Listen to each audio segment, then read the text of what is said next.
सभापति महोदय, एक बहुत दुखद और दुर्भाग्यपूर्ण घटना का ब्यौरा मेरे स्टेटमेंट के द्वारा सदन के समक्ष रखने के लिए मैं खड़ा हुआ हूं। दिनांक 7/2/21 को सुबह लगभग 10 बजे उत्तराखंड के चमोली जिले में अलकनंदा की एक सहायक नदी ऋषिगंगा नदी के ऊपरी जलग्रहण क्षेत्र में एक हिमस्खलन की घटना घटी, जिसके कारण ऋषिगंगा नदी के अभी भी रहेंगे आजाद जी।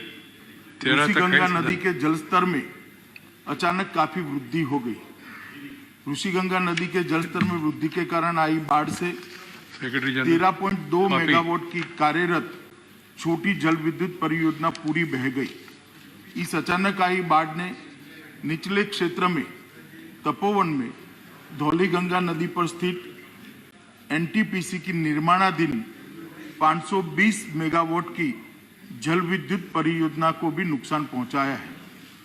उत्तराखंड सरकार ने यह बताया कि बाढ़ से निचले क्षेत्र में अब कोई खतरा नहीं है और साथ ही साथ जल स्तर में भी कमी आ रही है। केंद्र और राज्य की सभी संबंधित एजेंसियां स्थिति पर कड़ी निगाह रखे हुए हैं। 7 फरवरी 2021 के उपग्रह डेटा के अनुसार ऋषिगंगा नदी के जलग्रहण क्षेत्र में समुद्र तल से लगभग 5600 मीटर ऊपर स्थित ग्लेशियर के मुहाने पर हिमस्खलन हुआ, जो कि लगभग 14 वर्ग किलोमीटर क्षेत्र जितना बड़ा था, जिसके कारण ऋषिगंगा नदी के निचले क्षेत्र में फ्लैश फ्लड की स्थिति बन गई। उत्तराखंड सरकार से प्राप्त सूचनाओं के अनुसार अभी तक 20 लोगों की जानें जा चुकी हैं। ये आंकड़ा महोदय मैं थोड़ी स्पष्टता करना चाहूँ तो कल शाम 5 बजे तक का है, वो बदलता रहता है, और 6 लोग घायल हैं। प्राप्त जानकारी के अनुसार 197 व्यक्ति लापता है, जिसमें एनटीपीसी के निर्माणाधीन परियोजना के 139 व्यक्ति, ऋषिगंगा कार्यरत परियोजना के 46 व्यक्ति और 12 ग्रामीण शामिल हैं। राज्य सरकार ने यह सूचना विभिन्न स्रोतों के माध्यम से इकट्ठा की है, जिसमें परिवर्तन संभव है। एनटीपीसी परियोजना के 12 व्यक्तियों को एक टनल के अंदर से सुरक्षित बचा लिया गया है। ऋषिगंगा परियोजना के भी 15 व्यक्तियों को घटना के समय ही सुरक्षित बचा लिया गया है। एनटीपीसी परियोजना की एक दूसरी टनल में लगभग अंदाजन 25 से 35 लोग फंसे होने का अनुमान लगाया जा रहा है। इस टनल में फंसे हुए लोगों को सुरक्षित निकालने हेतु बचाव अभियान युद्ध स्तर पर जारी है। साथ ही साथ लापता व्यक्तियों को ढूंढने का कार्य भी बड़े पैमाने पर किया जा रहा है।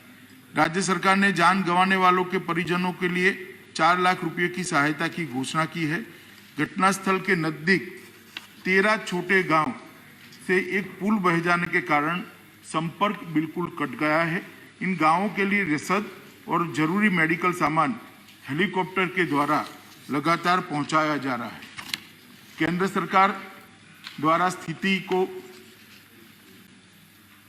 24 घंटे उच्चतम स्तर पर निगरानी की जा रही है। माननीय प्रधानमंत्री जी स्वयं स्थिति पर गहरी निगाह रखे हुए हैं। गृह मंत्रालय के दोनों कंट्रोल रूम द्वारा स्थिति पर 24 घंटे नजर रखी जा रही है और राज्य को हर संभव सहायता मुहैया कराई जा रही है।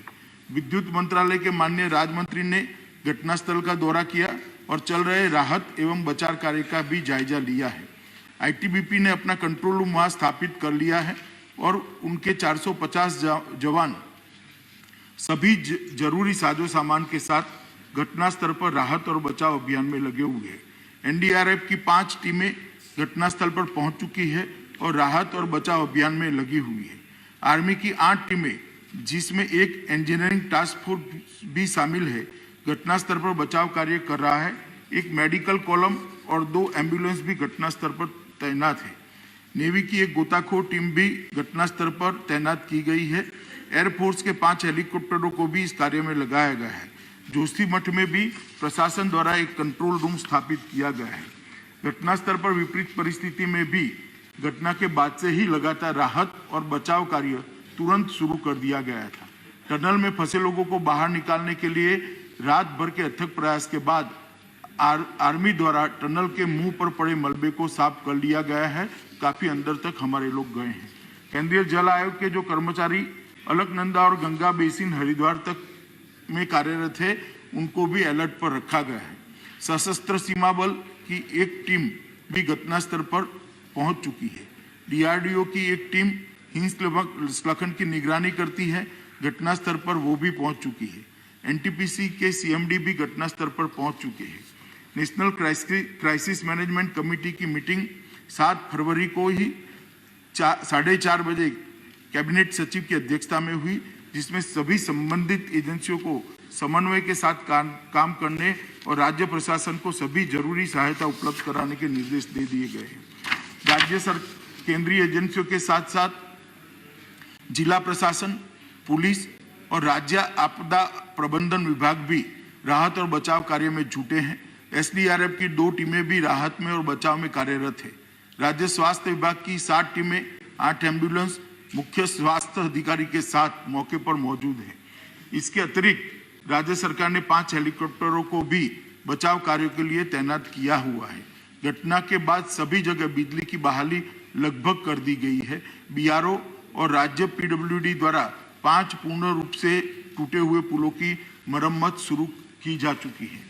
मैं यहाँ ये भी बताना चाहूँगा कि वित्त वर्ष 2021 में राज्य आपदा जोखिम प्रबंधन कोष एसडीआरएमएफ से लगभग 1041 करोड़ रुपये उत्तराखंड के लिए आवंटित किए गए हैं, जिसमें केंद्रीय की प्रथम किस्त ऑलरेडी 468 करोड़ रुपए की राशि राज्य को जारी की जा चुकी है।